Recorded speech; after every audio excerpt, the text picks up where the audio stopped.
of Heart Sense. We'll tell you all about that. Also, Kimberly Campbell will be joining us. She's a nurse, community volunteer, and so much more. She's made it her goal to share information about peripheral artery disease as a way of honoring her mother, Gertrude. We'll hear all about that in hour two. But in hour one, there are a number of trending headlines that you absolutely have to know. And starting off with a story that I talked about a little bit earlier this afternoon on my show, More Perfect Union. The officer acquitted in the Elijah McClain death gets their job back and $200,000 in back pay. The Colorado officer who stopped Elijah McClain in 2019 and placed him in a neck hold was reinstated to the Aurora Police Department and will receive $200,000 in back pay. This is according to city officials. The killing of McClain, who became unconscious as he was held down by multiple officers and then was injected with a dangerously high dose of ketamine, sparked national outrage and years of protest. McClain was a massage therapist and animal lover who had taught himself to play the violin. Woodyard, one of the three officers who would have faced prosecution, is returning to his job despite playing a pivotal role in the initial stop of McClain and using force tactics that the local coroner's office has ruled contributed to his death.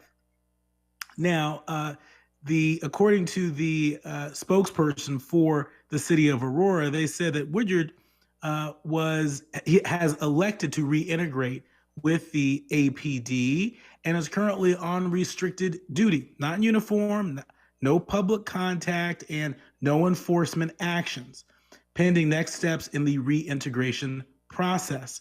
The spokesperson for the city of Aurora went on to say in an email that Aurora's city charter dictates that officers who face felony charges must be immediately suspended without pay until the case is resolved and, here's the kicker, reinstated if they are acquitted.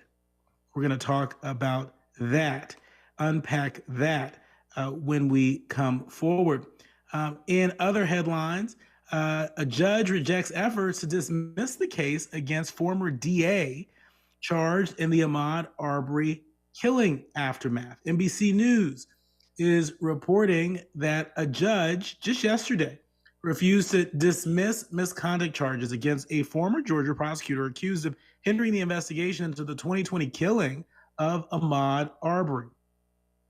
The one-page ruling by senior judge John R. Turner comes 20 months after defense attorneys for former district attorney Jackie Johnson filed a legal motion arguing the case against her should be scrapped for lack of evidence. Johnson served as the top prosecutor for coastal Glenn County when white men in pickup trucks chased and killed Arbery on February 23rd, 2020, after they spotted the young black man running in their neighborhood. The fatal pursuit was initiated by Greg McMichael, a retired investigator who had worked for Johnson. His adult son, Travis McMichael, fired the shotgun blast that left 25-year-old Arbery dead in the street. A neighbor, William Roddy Bryan, joined the chase and recorded the cell phone video of the killing. More than 2 months passed before the McMichaels and Bryan were arrested on murder charges in Arbery's death, which happened after Bryan's graphic video was leaked online and the Georgia Bureau of Investigation took over the case from local police. Now, the case moved. It's moved at a crawl for more than 2 years, and that's unlikely to change in the near future. One of Johnson's defense attorneys, Brian Steele, is representing the rapper Young Thug in a sprawling racketeering trial that began in Atlanta this week after 10 months of jury selection. The trial itself is expected to last several more months, and we'll continue to keep you updated here as things develop. But we are in the best company to unpack that headline and so many more. Also, in the headlines today, it's been a very interesting political season. already. We're not even in 2024, and it already feels like silly season. Already. Case in point, top Ramaswamy aides are leaving to join the Trump campaign. CNN is reporting that a top aide, the Republican presidential candidate Vivek Ramaswamy, is joining former President Donald Trump's campaign. This is according to three sources familiar with the move. Brian Swinson formally resigned from his role as national political director for Ramaswamy's campaign over the weekend and has joined the Trump campaign, according to sources. Swinson is expected to be working on the campaign's political operation in the early voting states, specifically in Nevada. That's according to two Trump campaign sources. Swinson's departure is the latest indicator of Ramaswamy's stagnating campaign, which has struggled to gain momentum even as the candidate closely aligns himself with Trump, the frontrunner of the 2024 GOP nomination. Now, earlier this month, Brandon Goodyear, the Ramaswamy team's videographer, stepped away from the campaign, and Tricia McLaughlin, a spokesperson for Ramaswamy, thanked Swinson for his work on the campaign and wished him well. But I don't know. I mean, my goodness, if your political director is leaving your campaign to go work on somebody else's campaign this early in the cycle, all I can say is, the writing's on the wall. And you can't out-Trump Trump. I think that's one of the messages coming out of this. DeSantis has tried to do it. Ramaswamy has tried to do it. You can't out-Trump Trump. At least according to the polls. Just saying. But we'll hear what our guest has to say about that story as well. And in other news, because there's a lot of news. There's a lot of news today. In other news, the George Santos telenovela continues. Politico is reporting that the House GOP appears to have the votes to expel Santos. An internal Politico whip count found nearly 90 House Republicans say they plan or are likely to support voting to boot the New York Republican. That means it's a near certainty. The indicated lawmakers, it's a near certainty that the indicted lawmaker will be out this week. Wowie kazowie. Is anybody surprised? Is anybody surprised? Raise your hand if you're surprised. I know we're on the radio, but still, raise your hand. A political internal whip count found that a whole lot of Republicans, at least 75, said they plan to vote for Santos' expulsion, while it doesn't say they're likely to support his removal. If all Democrats vote to boot him, as expected, then lawmakers will reach the 2/3 vote threshold required to remove the New York Republican from the House. The vote would set a new precedent. The House has only expelled 5 members in its history. 3 due to supporting the Confederacy during the Civil War. The other 2 were both convicted before their colleagues voted to boot them from Congress. But enough House Republicans and Democrats have determined that the damning Ethics Committee report, which found, quote, sufficient evidence of criminal wrongdoing earlier this month, is enough to trigger his removal. And many Republicans are confident the vote will succeed. So, in 4 words out the mouth of Representative Ryan Zinke, Republican of Montana, George Santos is toast. That's just the way it is. That's just the way it is. In other news, this story has really been whipping up this week, and really it started on Friday. Sean Diddy Combs steps aside as chairman of Revolt amid sexual assault lawsuits.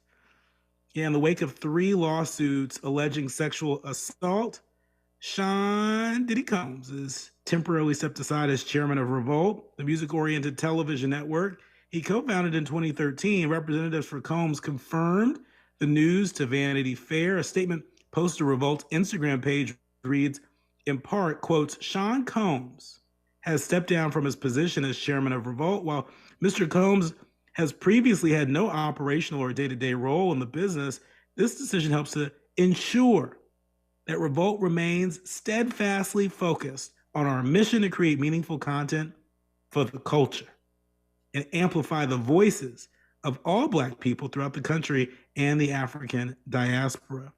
You might remember that earlier this month, R&B singer Cassie accused Combs of raping and beating her over the course of a decade. Cassie, whose real name is Cassandra Ventura, previously recorded for Combs' Bad Boy record label. Just one day after the suit was filed, Ventura and Combs reached a settlement. We'll talk more about that and so many more headlines that you need to know about. You're listening to Areva Martin in real time. More when we come forward. She's the real deal in real time. You're listening to Areva Martin in real time on KBLA Talk 1580.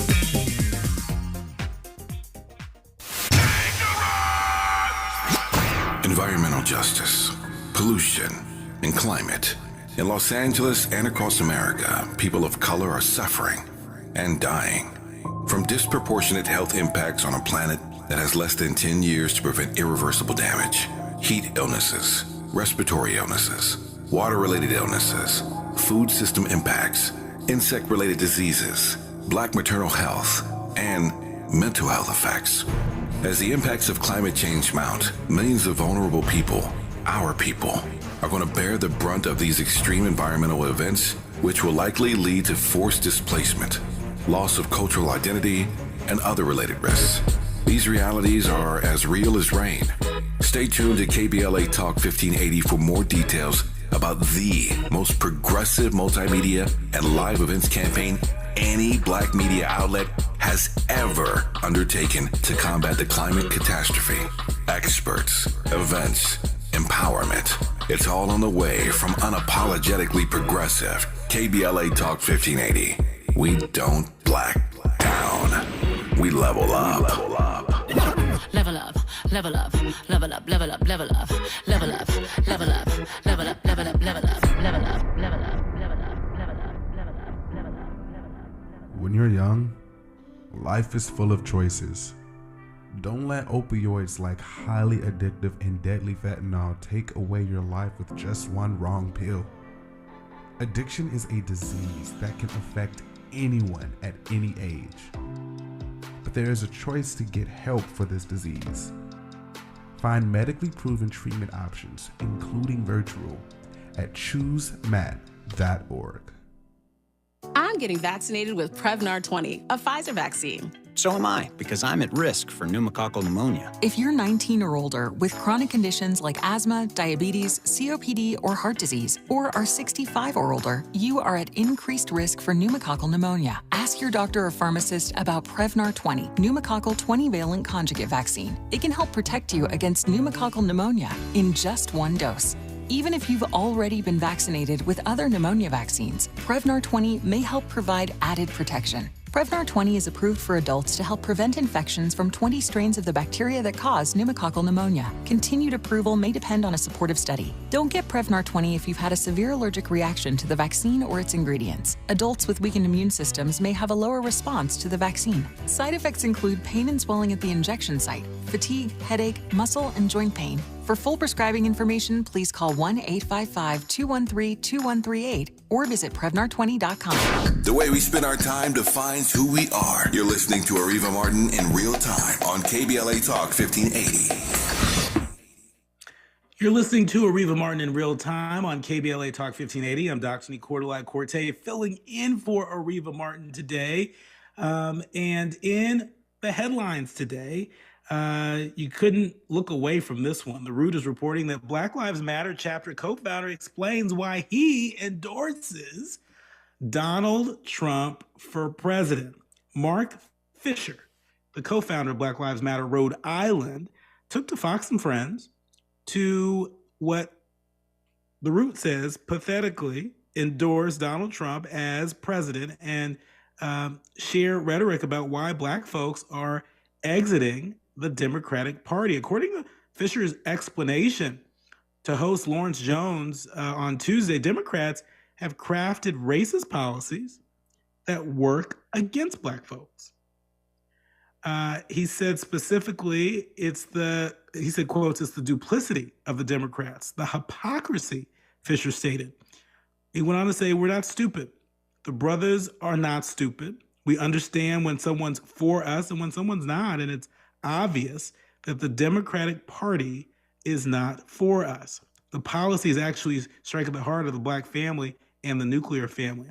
Earlier this month, Fisher said during the Kim Iverson show on YouTube that Trump's policies for Black people are far better than what Democrats have done. Now, I have a feeling that my guest today, my guest this hour, has a lot to say about this topic. If his facial expressions are any indication, there is a lot to be said, and he's going to say it. I have Chris Walton. He is in leadership with the Democratic Party in Milwaukee, Wisconsin. I reckon he has a lot to say about the BLM leader from Rhode Island when we come forward. You're listening to Areva Martin in real time. Areva time is the right time. More of Areva Martin in real time when we come forward. I'm Doug Davis with the latest from the Black Information Network. House Republicans plan to interview members of President Biden's family over the next few months as part of the impeachment inquiry. Republicans have accused the president of participating in an influence peddling scheme and illegally profiting from his family's foreign business dealings. Biden has denied the allegations. A record number of children have been shot in Memphis, Tennessee this year. According to Lebonier Children's Hospital, at least 160 children have been treated for gunshot wounds in 2023. A majority of the patients were between 9 and 14 years old. Walking is associated with a lower risk of type 2 diabetes, and the speed could determine how much. A new study published in the British Journal of Sports Medicine shows brisk walking is linked to a nearly 40% lower risk of developing type 2 diabetes later in life. And that is the latest. I'm Doug Davis from the Black Information Network and BINnews.com. Singular crash in Hollywood remains in two right lanes on the 101 South at Highland Avenue, Hollywood Boulevard interchange. Stop traffic continues now from Haskell Avenue, close to now an hour and 55 minutes. Now continuing on to the 101 South between Melrose Avenue and the 10th 7th Street interchange, over 20 minutes runs heavy and backed up in the area. In Buena Park, watch for a slow stretch of delays on the 91 East between Valley View Street and Tustin Avenue, up to about 15-20 minutes. Hi, I'm Kyle at Blindster.com, and I sell custom blinds designed for do-it-yourselfers. Unlike stock blinds offered at big box retailers, Blindster blinds are custom made for your windows and shipping is free. Don't hire an expensive pro. Do it yourself and save big at Blindster.com. This is the KBLA Sports Minute with Ray Richardson. A popular soul food restaurant in downtown LA was a crime scene Tuesday night because of a fatal shooting inside the restaurant. The black-owned venue, Fixin' Soul Kitchen, is owned by former NBA player Kevin Johnson. A man walked into the upscale restaurant and shot a 43-year-old man. A woman seated nearby suffered minor injuries. The man died from the gunshots. No suspects are in custody. LAPD is investigating. Johnson played 13 seasons in the NBA before retiring in 1999. Since retiring, he's been involved in numerous projects to bring wealth to the black community. A majority of Johnson's staff at Fixins is black. The good news is that Johnson's restaurant was able to reopen today. The sad thing is that a good guy like Kevin Johnson and his staff have to regroup from gun violence inside his business. No debates, no speculation, just the info you need. That's your KBLA Sports Minute. I'm Ray Richardson on KBLA Talk 1580. Follow the leader. KBLA Talk 1580. Follow the leader. If you're not following KBLA Talk 1580 on all of our socials, then you're missing out. Download our app and find us on Facebook, Twitter, Instagram, YouTube, and on the web at KBLA 1580. That's right. Again, you can find all of our socials at KBLA 1580. We've got lot to talk about. By the way, if you miss any of our weekday shows in real time, you can always catch up by checking out the podcast of your favorite shows at your leisure. At KBLA Talk 1580, we've got your black. Follow the leader. Oh my God. Follow the leader. Follow the leader. Follow the leader. Follow the leader. Follow the leader. If you're like me, 60 and retired, making ends meet, especially here at the supermarket and drugstore, is tough. I'm so blessed to have found benefitscheckup.org. It's a free and confidential website from the National Council on Aging that connected me to $1,200 a year in programs that help pay for food, medicine, utilities, and more. Maybe it can help you. benefitscheckup.org. Is your eyesight changing? I can't read this anymore. Don't lose hope. People just like you are working every day using Braille, screen magnification, speech technology, and other tools and blindness skills. Your eyesight may have changed, but your goals, they don't have to. We can help. Visit us on the web at blind.org. The National Federation of the Blind. Live the life you want. KBLA Talk 1580. We've got a lot to talk about. KBLA Talk 1580, connecting you with services and solutions. Single Moms Planet is a nonprofit organization dedicated to uplifting under-resourced single mom business owners and working mothers nationwide. Single Moms Planet offers comprehensive programs of financial literacy, business development, mentorship, and entrepreneurial training. They provide education, accountability, and hope. Single Moms Planet was founded by model, TV personality, and producer Nefertiri Plessy. Nefertiri felt firsthand the challenges that face single moms as she was raised by a working single mother. She learned that the most disadvantaged group in the United States are single mom families. According to the U.S. Census, 30% live under the poverty line. So she decided to do something about it, along with co-founder Cole Patterson. Their goal is to end the poverty cycle in single mother households through education, opportunity, and networking, providing family and child enrichment programs for under-resourced single-parent families. Single Moms Planet serves over 10,000 single moms and their children each year. Studies show that business development and financial literacy provide a positive environment for children and families, exposing them to new possibilities and opportunities. To attend one of their fun events, make a donation, or get more information, or if you need help as a single mom, please visit singlemomsplanet.org. That's singlemomsplanet.org. This is a community call to action from KBLA Talk 1580. There's no time like the present. Let's get back to more of Areva Martin in real time on KBLA Talk 1580. You're listening to Areva Martin in real time on KBLA Talk 1580. I'm Dr. Nicordelai Corte, filling in for her. You can typically hear me weekdays at 1 p.m. Pacific, 4 p.m. Eastern, as I host a More Perfect Union right here on KBLA Talk 1580. But today I'm filling in for my sister friend, Areva Martin, and doing so dutifully.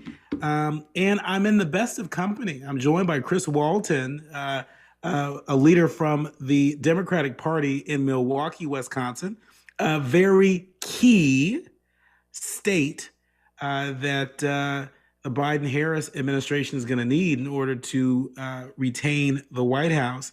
But in speaking of presidential politics, before we went to break, I'd share with you a headline from The Root. Black Lives Matter chapter co-founder explains why he endorsed Donald Trump for president. I'm talking about Mark Fisher, the co-founder of Black Lives Matter Rhode Island, who took to Fox and Friends to endorse Donald Trump as president and share why Black folks he believes should be exiting the Democratic Party. You heard what I have to share. What I had to share, Chris. What do you make of this?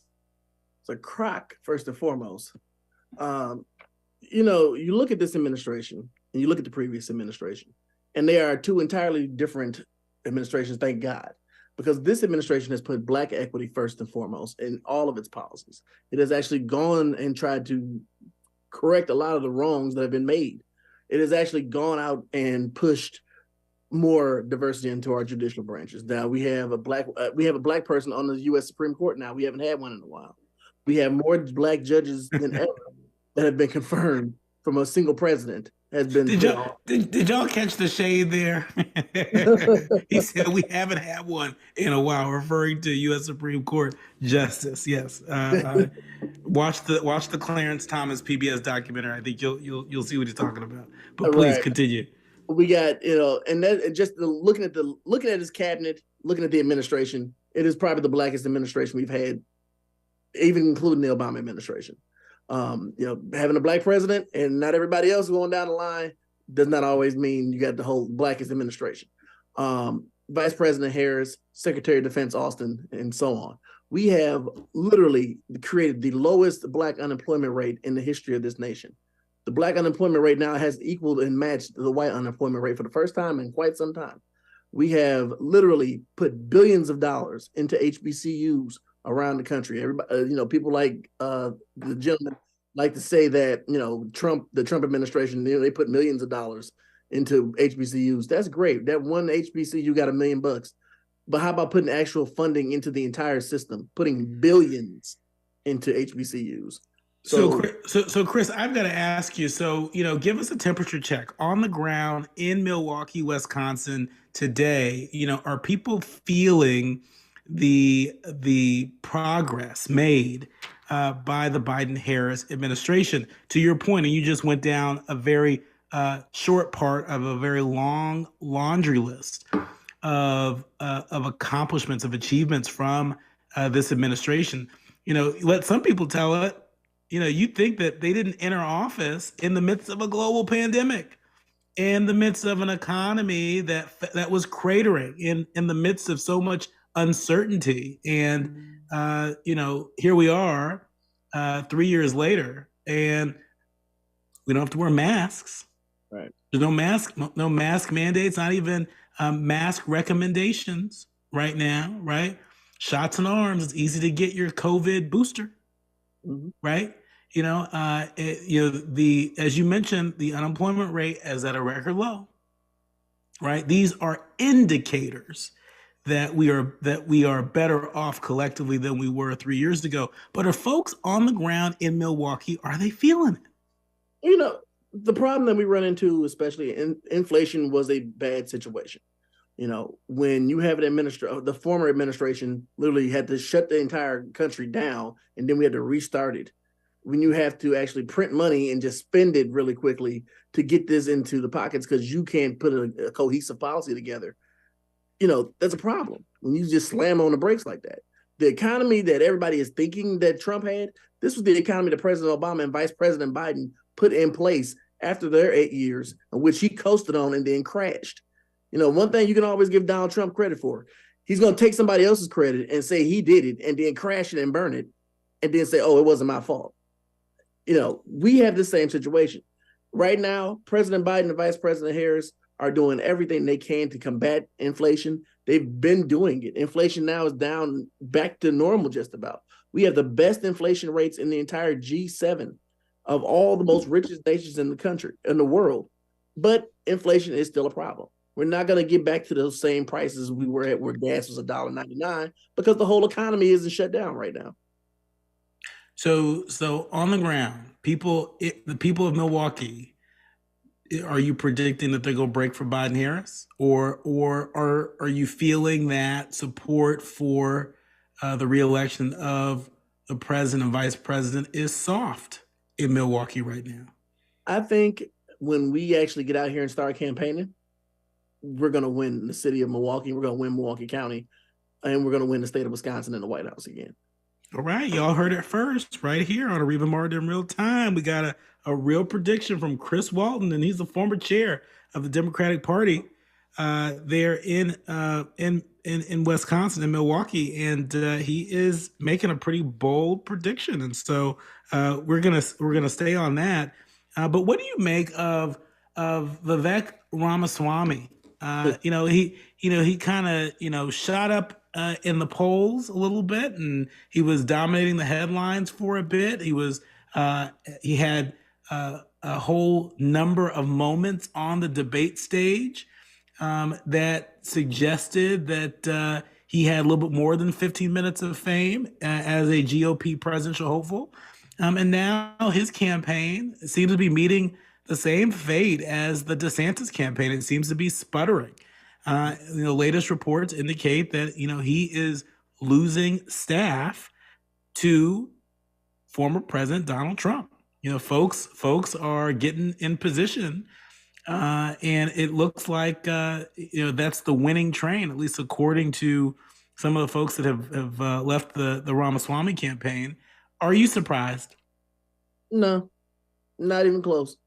One thing I'll give the Republicans, and I don't give them much of anything, but I'll give them this: they know how to get in line. They already know who the nominee is going to be. They're not going to sit here and fuss and fight about it. Donald Trump will be the Republican nominee, so they're all going to line up like lemmings and run with him right off the cliff if that's where he decides to go. And do we ever really consider Vivek Ramaswamy to be a really serious contender? Republicans love to put up non-serious candidates. Remember Herman Cain when he was the front runner for the Republican nomination a few years ago? Same with 999. Exactly. They like to put up these random wacky characters. Rick Santorum won Iowa. Mike Huckabee, he's out selling My Pillows. They don't put up actual genuine people. That's how we got this past situation with all these speaker nominees. They put up wackos every single time, yet we keep allowing them to get in for some reason I don't understand. But I've got to ask you about, in about a minute or so, I've got to ask you about Nikki Haley, former South Carolina governor, former UN ambassador, got a major endorsement from the Koch brothers network, which comes with a ground game and money for ads. It is a very enviable endorsement. We know that Governor DeSantis was their guy until he wasn't. And so, how much of a wild card is Nikki Haley in this GOP race for president? Wild enough that she's going to lose the state of South Carolina, her home state, and going to possibly be in the running to be vice president for Trump.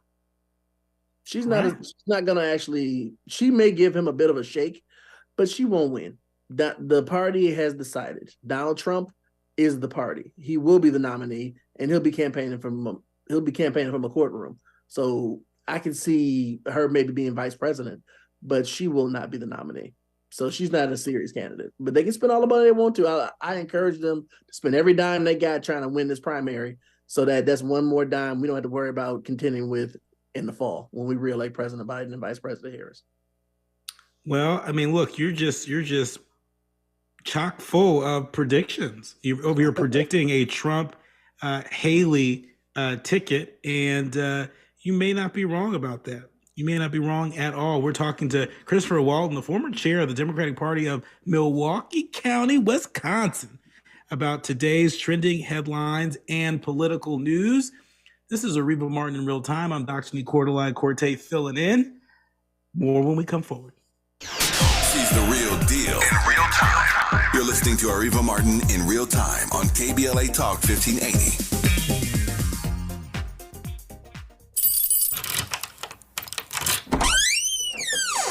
Attention Los Angeles County residents. Dreaming of owning your own home? Looking for ways to generate income with your home? Or are you behind on payments and need help? Then mark your calendar for December 2nd. Join us at the Opening Doors Planning for the Stages of Home Ownership event at Magic Johnson Park in Willowbrook on December 2nd from 8 a.m. to 1 p.m. for workshops, a resource fair, and much more. Attendance is free. We'll have raffle prizes, food, and more.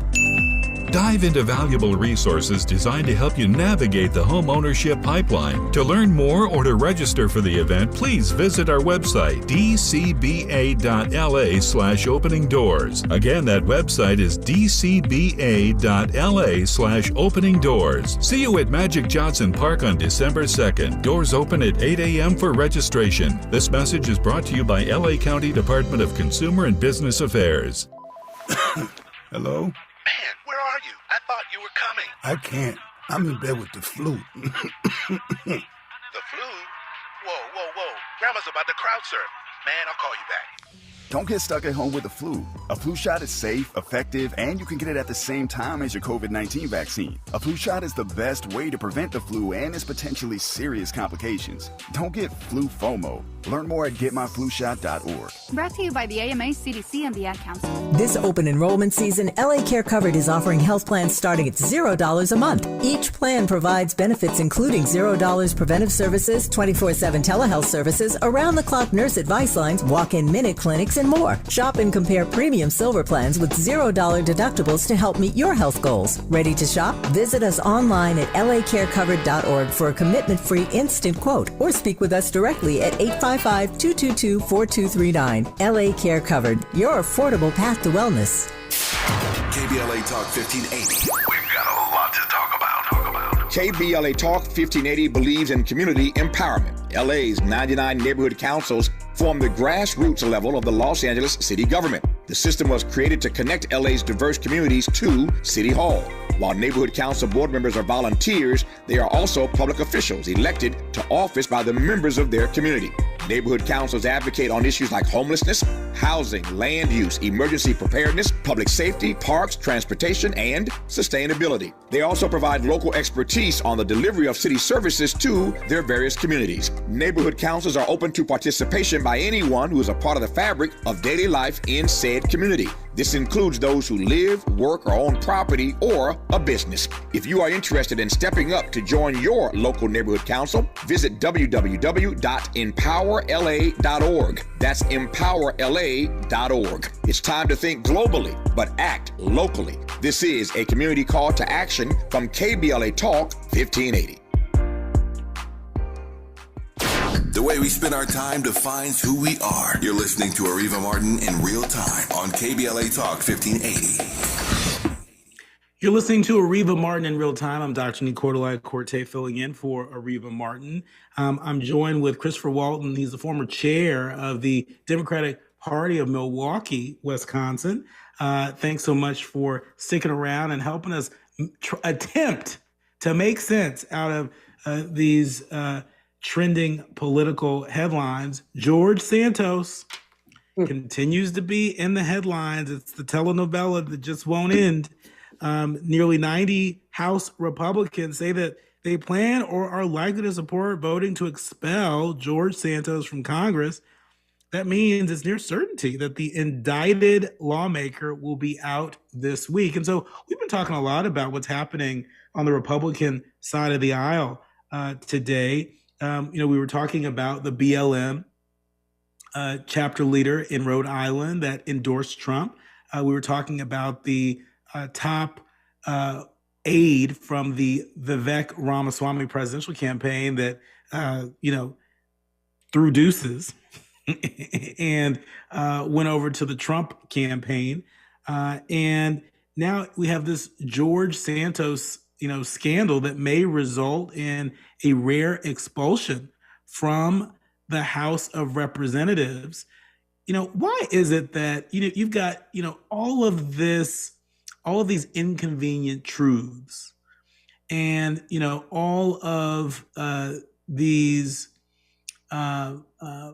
rare cases of, breaches in ethics and, alleged breaking of the law.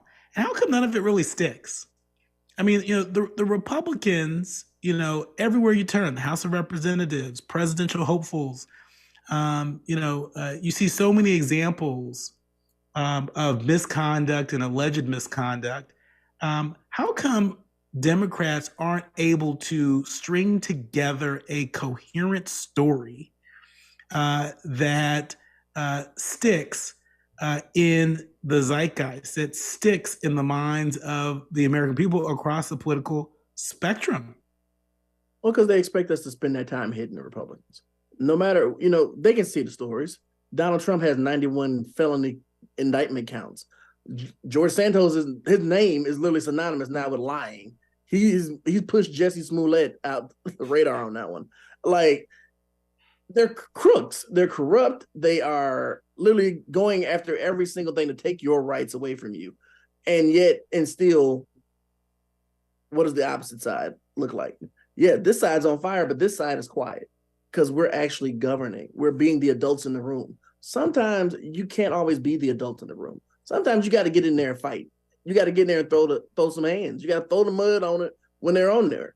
You know, sometimes you got to, if your opponent's about to fall off the cliff, sometimes you got to throw the branch out to make sure they trip over it. You got to get out there and actually be present and actively engaged so people will notice what is going on. And, you know, we're the Republicans from the top to the bottom, they're a mess. You have Mike, the new speaker, who's a Christian fashionist who wants to be a fundamentalist when it comes to things around religion. You got Donald Trump indicted 91 times. You got George Santos, period. Like, what more can we really say? But the American people have to be really engaged and pay attention and say, this is not what we want in Congress. This is not what we want leading us on the world stage. Yeah, I mean, you know, my suspicion is that Democrats also need to adjust the current media landscape. The media landscape, this presidential cycle is even different from the last one, and that was just 3 years ago.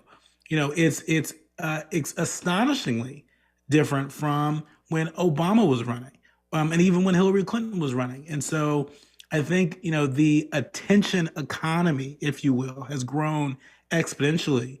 And, you know, I think, you know, putting your head down and doing the work and putting points on the board, I'm not sure if that's enough to create a narrative that is helpful in pushing policies forward, not just federally, but on the state and local level. I think Democrats have got to work on a more coherent story of what's taken place in recent years. You know, if they really want to soften the ground and, more importantly, soften the minds and hearts of folks across the political spectrum that may be for them. I mean, you know, we've seen plenty of focus groups where you have even Republicans that would say, you know, they would vote for, you know, I think one of them said, I'd vote for Joe Biden if he was dead over Donald Trump, right? And so, you know, he is a very polarizing figure in very polarizing times.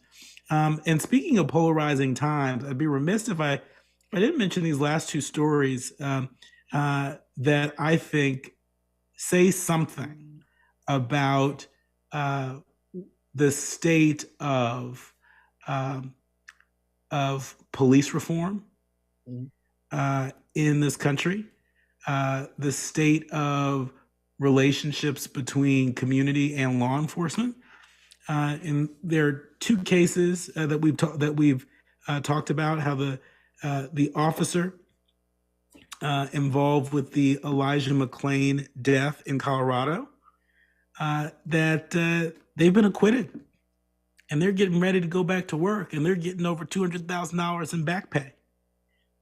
You know, and then there's the judge that you know, is working hard on the case against the prosecutor in the Ahmaud Arbery case. That case is still sort of dragging on. And so, what do you make of what these cases say about the state of the movement for police reform in this country?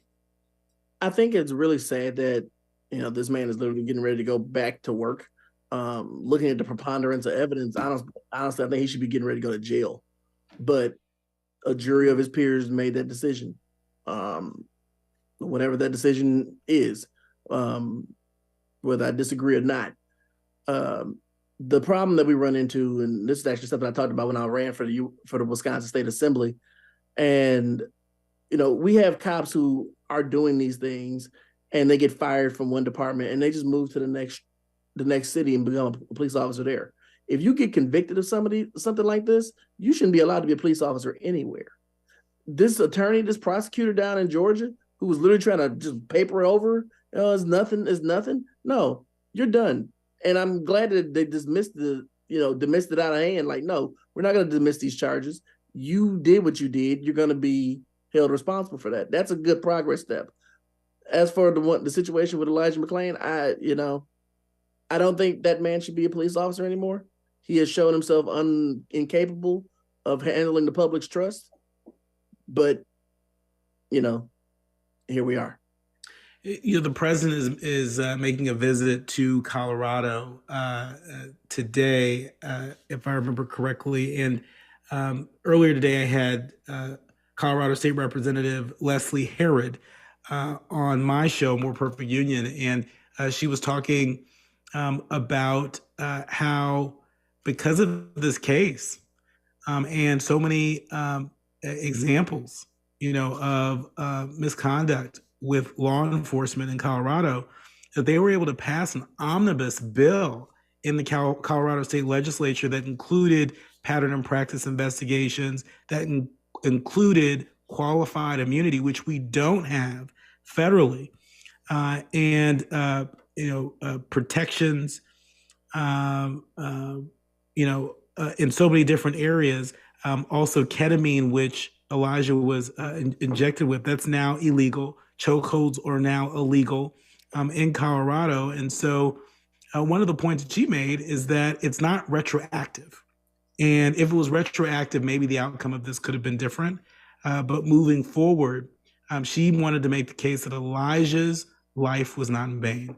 It wasn't in vain because that's a set of laws that probably wouldn't have gotten passed in that moment if the public sentiment wasn't what it was.